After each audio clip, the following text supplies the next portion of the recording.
Hey everybody, good to be here. My name is Brent Moores. Time for Advanced Option Strategies. We do this each week at this time, and I see some familiar names in the chat. Glad to have you all here.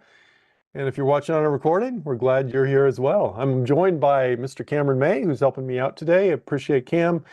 Very knowledgeable on this sort of stuff here that I'm going to be covering today. So feel free to type in questions. Between Cam and myself, we'll do our best to help you out here. So what are we going to talk about today? I want to talk about different ways, various ways of finding option trades here in the using the Thinkorswim platform primarily. And so we'll get to that in just a minute. But before we do that, just remember you can follow Cam or myself on X at Brent Moores CS, at Cameron May CS. Also, just before this class, each week we have an advanced charting techniques class that Cam teaches. Make sure you check that one out. He's a wonderful instructor. I think you'll get some great benefit of that. But here's a few disclosures, important disclosures. Options carry a high level of risk and are not suitable for all investors. The information today is for general informational purposes only, and it's not an individual recommendation or endorsement of any particular chart pattern, strategy, or type of investment. I'll look at individual trades today. We're going to go through those trades. They're meant to be examples, not recommendations. The paper money application is provided for educational purposes only. Schwab does not recommend the use of technical analysis as the sole means of investment research. And for the sake of simplicity, I may not factor in commissions and everything we talk about, but that's a key thing you got to remember. All investing involves risk, including risk of loss. If you use stop orders, no guarantee that of the execution of that stop order at or near the activation price. Short options can be assigned at any time before expiration or on expiration as well. So there you go. Here we go. So here's the Thinkorswim platform. I want to talk to you about four different ways today. There's more than that of finding option trades. Maybe your buddy or your brother-in-law or whoever says, hey, you should check out this trade. I'm not opposed to that, but just make sure you check it out on your own terms and don't just take his word for it. Okay, make sure it meets your parameters. And the same thing is true if we're running a scan or something like that. We're not just going to accept the result that comes up. Or maybe you're watching one of these webcasts and I go through a trade. I don't want you just to do the trade just because I'm doing it. I want you to check it out on your own, using your own evaluation as well. So whatever you use, whatever method you use, it's a starting point. It's not a finishing point there. All right. So let's do that. Let's go and let me just mention, I'm going to just mention that probably the most common way, I often get questions here in these class. How do you find these trades? I'll tell you the most common way, you may be disappointed when you hear this. The most common way I find trades is I go to a watch list, such as the S&P 100 watch list, and I just scroll through it and I just look at the chart. I'm using technical analysis here, and we've said many times technical analysis is not the sole means of investment research, but it is a means that you may consider. And you may look at things, and a lot of these stocks are kind of trending down now, right? You see that? And you can just scroll through them. Now I suggested the S&P 100. And the point is, I want you to find liquid options, okay? You can create your own list. If you go to scan, let me go to Stock Hacker here. Stock Hacker, you can create your own list here on this. And in fact, I've created a list in the past that I've just kind of labeled myself. I saved it as a watch list, liquid options. You can create it your own. All I did was S&P 100, penny increment options. You can do this, S&P 100 penny increment options. And I said average volume at least, what did I put here? 5 million or something? 5 million shares on that. I also have a minimum stock price of 10, but that's kind of a moot point on S&P 100 stocks because I think they're all at least $10 anyway, pretty much. So that's all I did on that for liquid options. But you don't have to do that. You can just go to your normal watch list and you can scroll through until you find a stock that you want. Now, on this watch list, a lot of you know earnings season is coming up. So if you want to avoid earnings, do you see these little symbols here?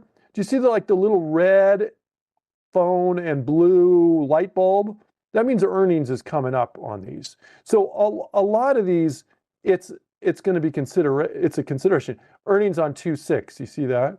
Now I can go down. Some of these don't have that. Costco doesn't have earnings coming up here.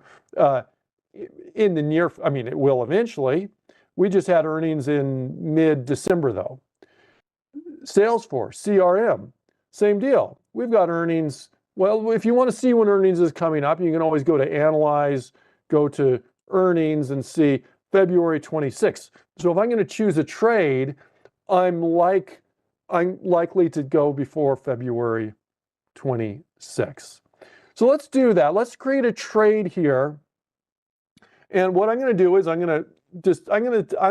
my take is this has gone from bullish, this is a technical take, bullish to more bearish, somewhat bearish, okay? So, and the reason, look, I've got moving averages on here. I have a 20 and a 50-day moving average. We've crossed below those. The 20-day is going down. It's not going to be long before it crosses the 50-day, given where we're at right now. And we have lower highs, lower lows at this point. So here's what I'm going to do. I'm going to start us off with the diagonal spread here. Okay, I'm going to go, and I don't want to go too real long term. I'm just going to go relatively short term. I'm going to go to the trade tab, and I'm going to go and I'm going to sell an option that's maybe a little bit out of the money. We're at about 320 right now. And I'm going to go to January 20, we'll go out a couple weeks, January 24th. I'm going to sell a put here. And I'm going to go to about the 315 strike, and I'm going to click on the bid price on that. Okay. Now, what I'm going to do is I'm going to make this a diagonal. So I'm going to buy the February 7th contract. And I'm going to go out, we'll go at the money here. Now we can tweak these strike prices here a little bit. I'm going to buy that. I'm going to hold down the control key on this. Okay. Now, so this is a diagonal spread. Different strikes, different expiration dates. That's a diagonal spread. One way to consider this is, hey, look, this is kind of like buying this put, this February 7th put, but I'm going to fund it partially. Let me just shrink this down. I'm going to fund this partially by selling the January 315, which is going to bring in about $425, $450, somewhere in there. That is going to help offset the cost on it. Now, I messed up somehow. I meant to buy this one. This should be a buy, not a sell. Okay? I don't know how I did that. Okay? So in other words, if I didn't sell this, how much would it cost? It cost $950 or so on this. In this case, it's going to cost about half that much, about $500, a little less, a little more than half that. So basically, we're helping to subsidize the long put, and we are also going to eat into the time decay that it would hurt us on a long put too, right? Because the long put is going to have negative theta, which is going to work against us. Here we're adding in a short put that's going to have some positive theta, which is going to help us out. And we're limiting our max loss because our max loss is the initial debit. And in this case, we've knocked down that initial debit. Now, those are all good things I've said, but there's a downside too. Let me show you the downside. I'm just going to right click on this. And anyway, it doesn't matter where. And I'm going to analyze the trade. Oops, let's do risk profile here. So here's what the trade looks like. This is my diagonal. Now remember, I said we're limiting the loss on this. If I scroll over on this, you can see this, we'll just look at the blue line. This is expiration here of our first contracts. It kind of reaches a limit here, and that limit is going to be our initial debit. So that's if it goes against us. Well, we're bearish on this. This is our profitable area. If you're unfamiliar with this risk profile graph, this is our profit or loss, this y-axis here. This is the stock price. Okay, here's the current stock price. This little dashed line. It may be hard to see, but I'll amend it. I'll accentuate that dashed line. There's the current price. Now we said we're a little bit bearish on this. And so this is kind of our key territory we want to get to. We want to get in this area. Now, if it goes down a little further, that's great. We're still making money here. In fact, if it goes way down, even beyond where we'd expect, 290, 280, really, we're not gaining anything, but we're not really losing much in that sense either. It's really if we start to get above here, above the 325, the 330, it starts to get worse on that trade. Now, as I'm setting this up, what I'm going to do is I'm going to just kind of double check. Remember, I said I want this kind of be between, we'll say 300 and 320 is our prime area. Does that look reasonable to you, between 300 and 320? That's this zone right here. See that's that zone. Now it's actually a little bit bigger than that in terms of where we can potentially gain money on this, but that's really the meat of it right there. And that seems reasonable to me. Okay? That seems reasonable. Maybe it doesn't seem reasonable, but you may want to paper trade it. You may want to paper trade it. I would consider that. Now, let's say you're more bearish on that. Well, we could try a different trade. We could also shift your strikes. If I shift my strikes on this, let me do this.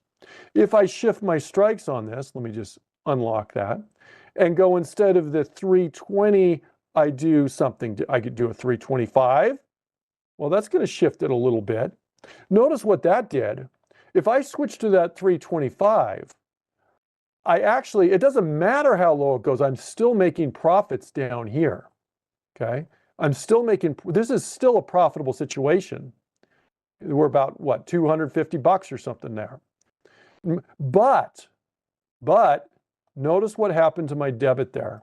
Instead of a $500 debit, it's a $750 debit. So if I were to scroll over, you'd see this actually gets worse and worse. Pros and cons, right? There's no free lunches. Any benefit I gain by tweaking things, there's something negative that's going to come back on that. So I'm going to go back to that 320. We're going to leave it as is, but just realize you can tweak it to whatever you want on this, okay? I'm hoping that is making sense for you, okay? I'm hoping that's making sense. Now, let me do this. I'm going to do that trade, but I also said I want to get out if it goes against me. So what I'm going to do is I'm going to go to charts, and I'm going to say, look, I'm going to look at about this moving average here. About 333 is where that moving average is there. I'm going to say if we break back above that moving average, I want to get out of that trade. Okay? And so what am I going to do? I'm going to do this trade, but I'm going to change this order to a first degree sequential order, and I'm going to right click on this. I'm going to create an opposite order to get us out, and I'm going to make this a market order, good till canceled, and I'm going to click on this gear right there. Okay. And click on this gear. Debbie, good question. I'm going to get to your question in just one sec here, okay?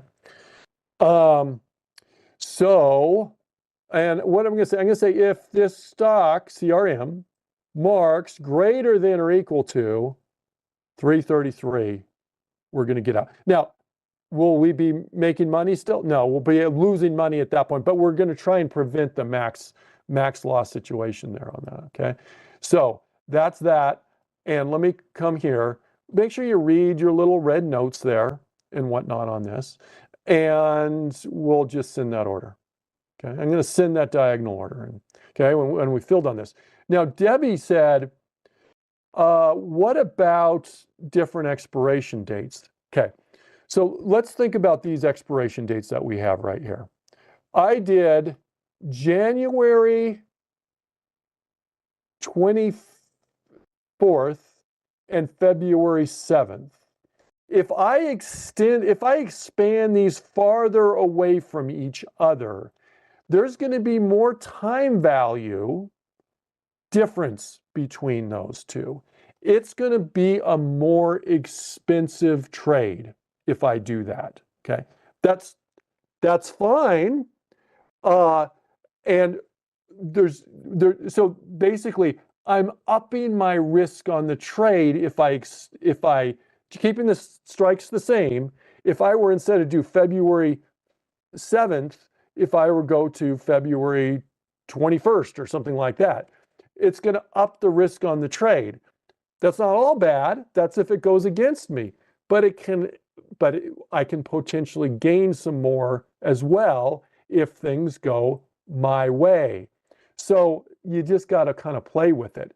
Typically, you want some difference here between these, and I went for basically a 2-week difference there. Now, somebody said, George said, I prefer 70 deltas, okay, and that's fine. What did I do here? I went kind of at the money here. On my long option, I went 320. So the 320 is going to be roughly a 50. The at the money contract's typically going to be about a 50 delta. You can go in a little more. Again, potential gain probably greater if you go to the higher delta. But what's my debit going to be?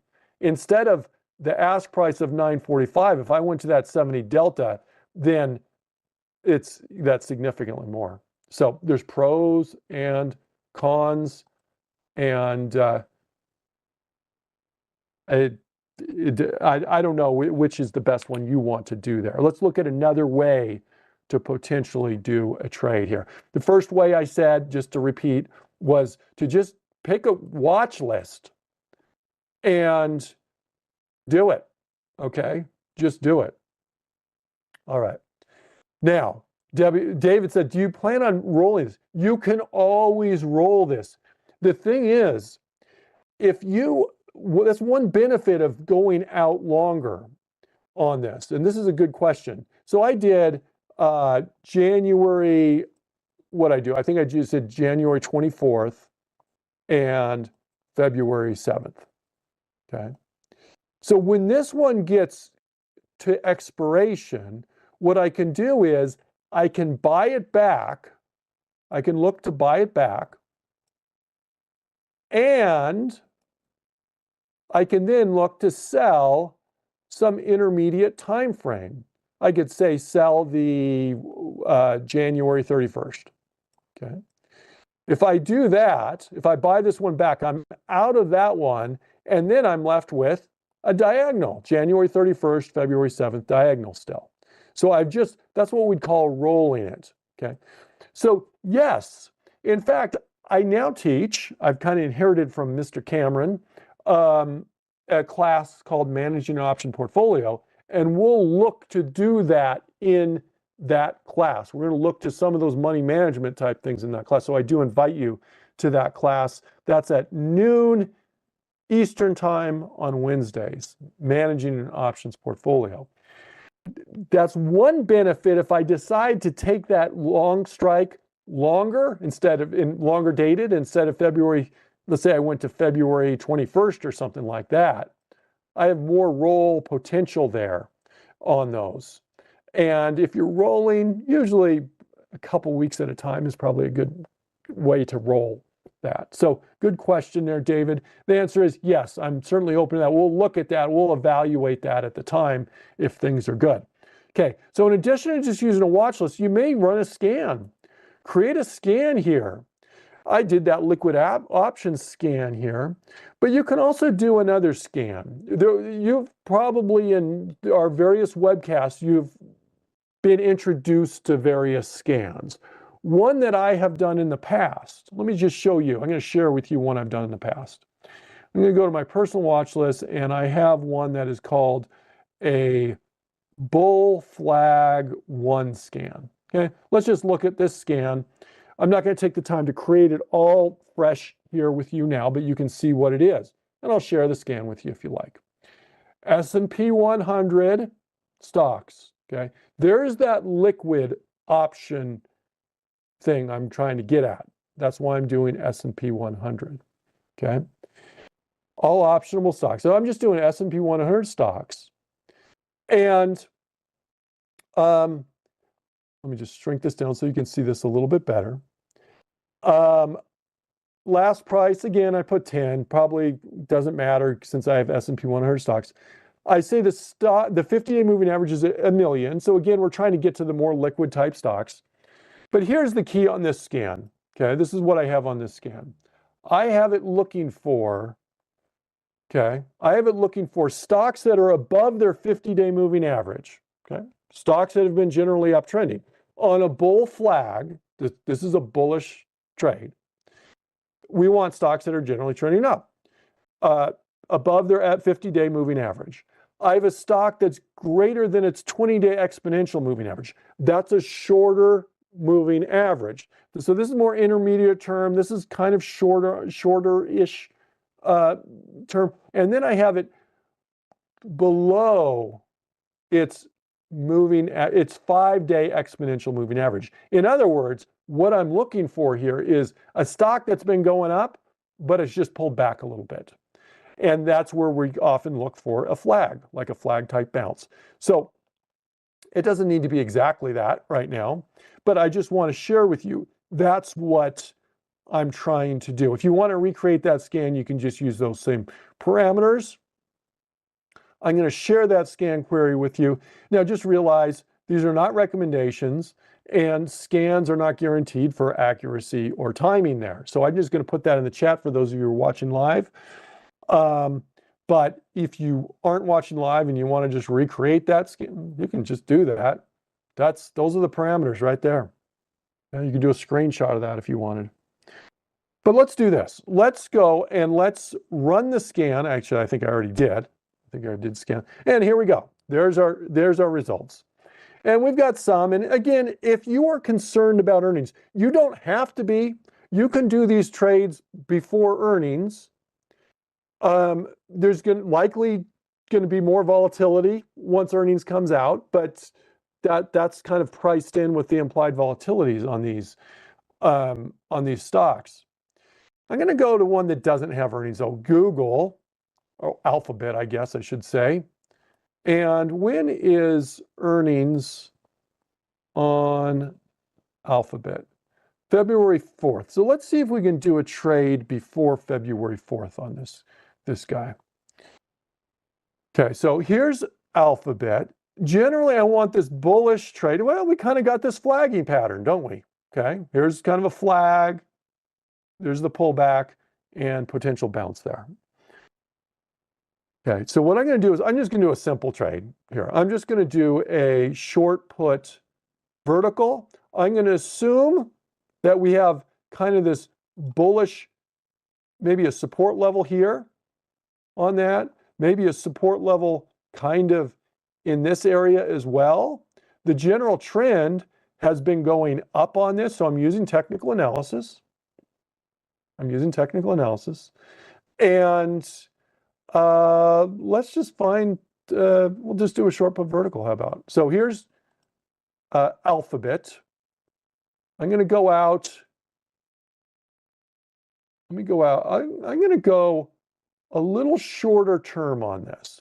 Normally on these short put verticals, if you've watched my webcasts before, very often on these short put verticals, I say, let's go out 30 days, maybe 40 days often, something like that.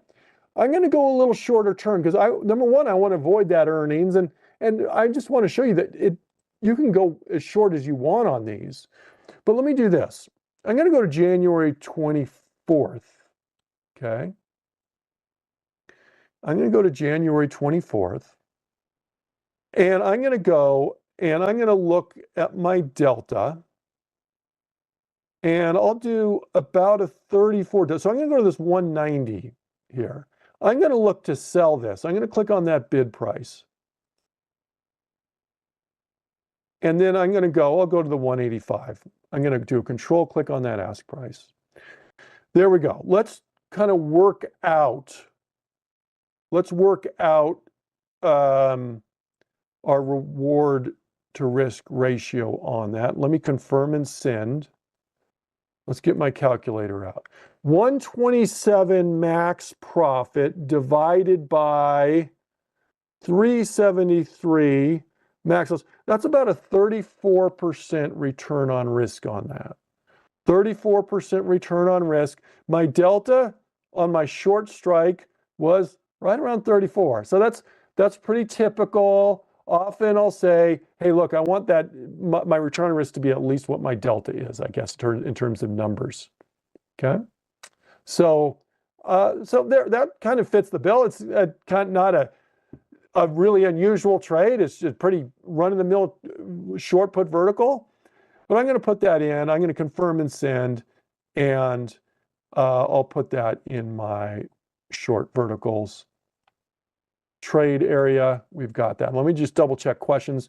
That's kind of the second way, though. I would consider these, instead of just looking at just scrolling through a watch list, go through, create yourself a scan there. Okay. Create yourself a scan. So I'll get to the third way here in just a sec, but let me just double check questions. How do I differentiate the lines on the, one thing on this Analyze tab, everybody, is this. When you're looking at this risk profile, look at the color code. You see this is kind of bluish here? Look at the numbers right down here in the bottom left. 125. This is the line for January 25th, right there. You see this purple line? The purple line, what's the purple number? The purple number is January 10th. And so that dates, that's what that line is. That's how you distinguish the numbers there. That question was from Isaiah. That's a very good question, and something I probably should have pointed out beforehand there, okay? All right, let's go to another way. So I'm going to go back to the scan tab, but instead of using Stock Hacker, I'm going to use Spread Hacker. Okay. Now with Spread Hacker, this is finding spreads. You can choose what kind of spread you want. Maybe I'll do a couple. I'm going to do Spread Hacker as my third way. And then fourth way, here's a little hint. I'm going to go to this ISE spread book here in just a little bit. But let me go with Spread Hacker. Well, you can do whatever you want here. You can choose your type of trade. Diagonal spreads. Well, we already did a diagonal spread. Calendars, iron condors, whatever. I'm going to do another vertical here. But in this case, I'm going to do a bearish vertical. Okay, let's do a bearish vertical. And then when we get to ISE spread book, we'll look at a multi-leg option trade that has maybe we'll look at, I don't know, we'll look at a different kind of option trade here. But let's do another vertical just to start us out. Now, I have parameters in here.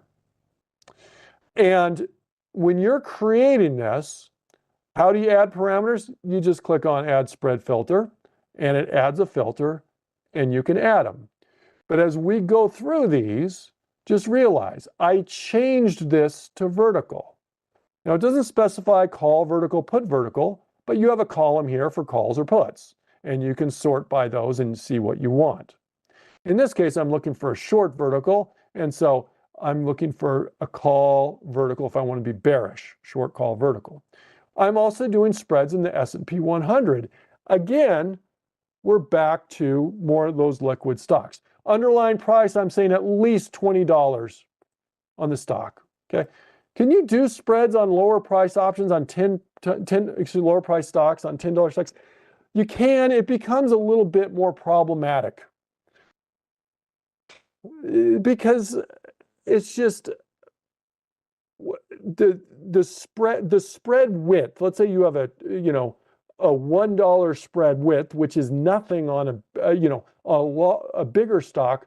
On a $10 stock, 10 to 11, that's a big move. That's a 10% move on the stock. It just kind of makes things more difficult. So I'm putting a minimum of $20 here. Probability of profit. I put minimum 65% probabilities. Now, these probabilities aren't guarantees, right? They're just probabilities. They're just a statistical, mathematical measure.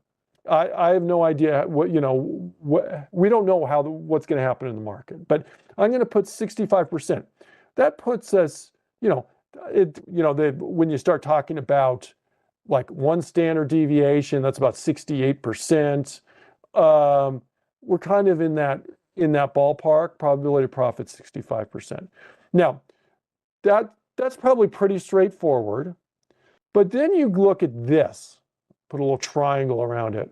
Why am I putting a max at 80%?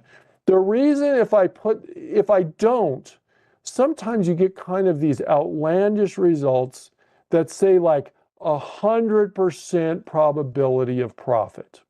Okay. And when I couple that with my max profit, I put in a minimum of 40% and a max of 70%. You may be going, why are you capping out your max profit? Sometimes you'll see something 100% or more, okay, because it can be more than that. Usually when you see these that are up here, they fall in this category, a specific category. And that specific category is the too good to be true category. And the reason these come up this way is usually it comes down to like a bid-ask spread issue. And because there's a very large bid-ask spread on some of those, they show these too good to be true results. Therefore, that's why I'm capping these out over here. All right. And from experience, I've done this enough to know these numbers usually kind of give you very reasonable results there. There's no magic bullet here on this of finding the perfect option trade of giving you unbelievable return with high profit. They just don't happen. So what we're trying to find is a reasonably good return with a reasonably good profit. And so I put 65% probability of profit here. I put max profit of 40%. And days till expiration, I put 34 to 43. You can tweak that. One little hint, though, on this. Sometimes, especially if you're using less liquid options, it is beneficial to get the monthly expiration date in there.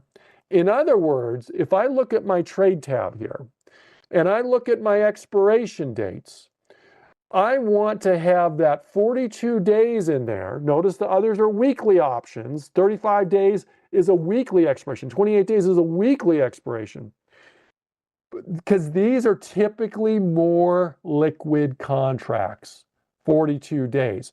So if you're struggling with that and you come here, I think I already clicked scan, but let me do it again.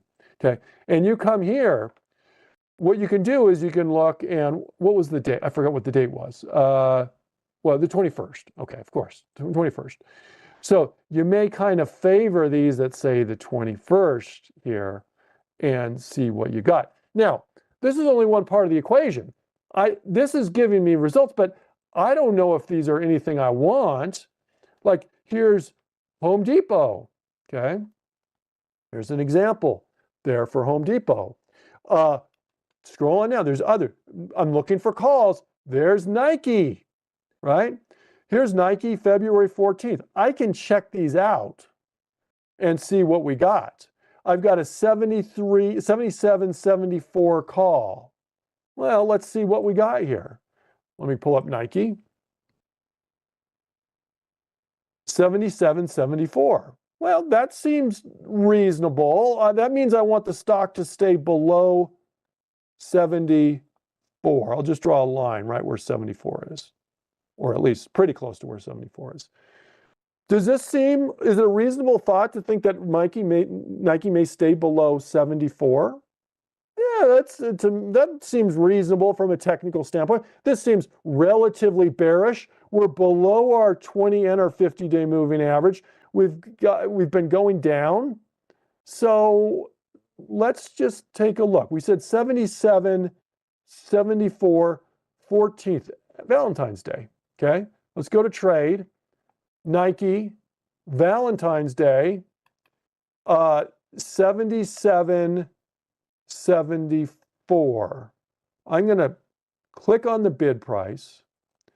I'm going to control click on the ask price.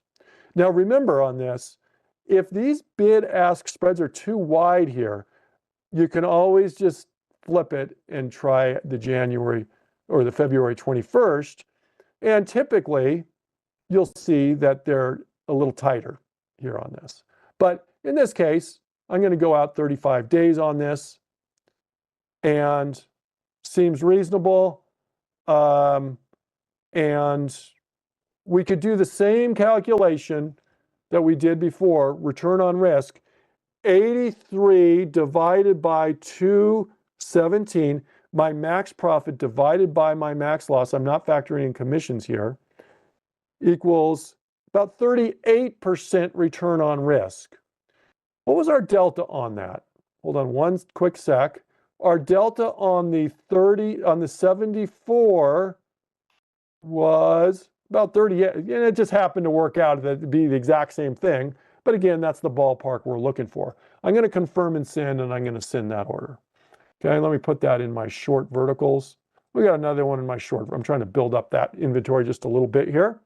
So we filled that. Let's look at one other approach here to finding options. First approach was look through your watch list. Second approach was set up a scan. Third approach, use that spread hacker. Fourth approach is ISE spread book, or you could just use the other spread book. But ISE spread book is this, okay? ISE spread book are actual trades out there in the market. They're not recommendations. You know, the person who put these trades in may not be the smartest person in the world there. They may have a bad idea, but you can look through it. Remember, this is a starting point. It's not an ending point for you. But you go up to spread, you can pick whatever you want. We'll do butterfly here, okay? So it's going to bring up butterfly spreads, okay? It's going to turn in butterfly spreads. So I have butterflies. You can sort these and you can look through, and here's your butterfly spreads you can look at. And so let's go, and there's Intel. That's an example of one you can look at. There's other trades. I'm trying to do trades that I don't already have something on here. There's Meta. Let's do Intel. I know I don't have a trade on Intel here. Let me just double check. And we want to make the chart. It needs to be reasonable for the chart. Intel right now is, okay. Intel right now is just a little bit below 20 bucks. It's about 19.25. So let's go back here. Okay. And let me go by that Intel. Here we go. And well, let's see. This would be, well, let's take a look at it. Okay. So what I'm going to do is I'm just going to right click on this, and I'm going to analyze this trade on Intel. So here's what the trade looks like on Intel. Let me just do, this is 21st of March expiration. I'm just going to pull this out to here, make sure that's my current date. Okay. Now, let's go here. Now, this is not going to be, the butterflies typically aren't super high probability trades. This is saying we want the stock to be up kind of between the 20 and 22 range. 20 and 22 range, okay? 20 to 22. potential gain is a lot more than my potential loss, but the probabilities aren't going to be great on this trade, okay? There's no great probabilities, but what I want is, I want this stock, which is right now, it's down here, okay? The stock right now is right here. I want this stock to be moving up eventually. Now I've got some time, March 21st, excuse me, and I got to look at my chart here. Let's go back, and I want this to go up between the 20 and 22 level. So that's like between here, roughly, and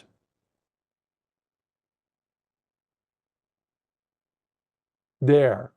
I want this stock to be tracking up between here. Now, let's say it goes up here, and before expiration, we get in this zone. Does that mean we're going to make everything that's there? No, it doesn't. There's a time decay element. We need time to work for. So the quicker it goes, the better. Excuse me. The closer to expiration, the better we go. But if you can see this purple line, this moves up as I scroll forward in time.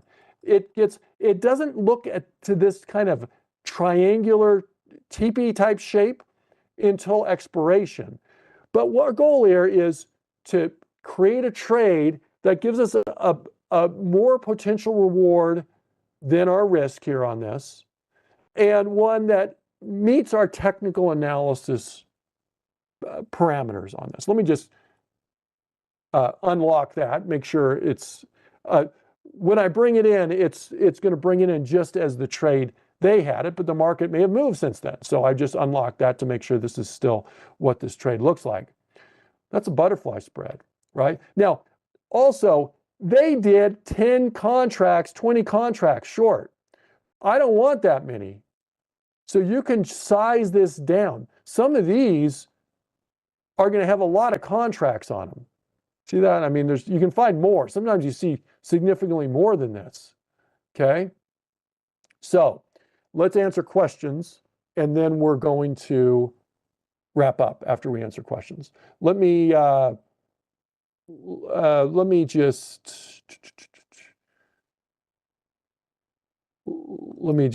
do, okay, we'll just send that order. Okay, we just sent that. Now, questions. Gorio said, can you show, when would you buy to close that order? And okay, this was regarding the vertical. Okay, generally on vertical spreads, and let me just reiterate, in my managing an options portfolio class, I will be going over more exits, but I don't want to, let me give you a quick answer there, okay? Gorio, on short verticals, if it's going against me, typically if I'm breaking a resistance level, for example, on a short call vertical, or if I'm breaking a support level on a short put vertical, I will look to exit that look to exit that trade. That's if it's going against me, that's kind of the rule. If I'm breaking, do I have a technical breakdown? I would. Now, one reason we do a spread in the first place, a vertical spread in the first place, is to limit the risk. That's why we're not just doing a short call or a short put. We want to limit the risk there. But if it's breaking against you technically, that's when we're going to get out. We're also going to get out usually a week before expiration or something like that of those trades. Now, Chris said, how do we tell if these orders on the ISE book are opening orders or closing orders? You can't. We can't tell that, Chris. At least I don't know a way. But ultimately, I don't know that it matters, because all it's doing is that we're trying to generate, all we need to do, we're just trying to generate ideas. And if it happens to be their closing order, then it, so be it. Although typically, we did a butterfly, typically the debit butterfly is going to be the more popular opening order there. Okay, but on vertical, you don't know whether the long verticals or short verticals. You can guess, but I don't know for sure. Okay, all of these trades, this is my last question I'm going to answer because I need to wrap up. All of these trades, we're probably going to look to exit before expiration. We want to minimize that assignment risk, everybody. We want to minimize that assignment risk. So we are not going to hold that to expiry. All right. Hey, thanks for helping me out in the chat, Cam. Make sure you join me in that Managing Your Options portfolio class on Wednesdays at noon. Coming up next, we have ThinkScript studies. Appreciate you all. Appreciate each and every one of you. Have a wonderful weekend ahead, and we'll see you same time next week. Bye-bye, everybody.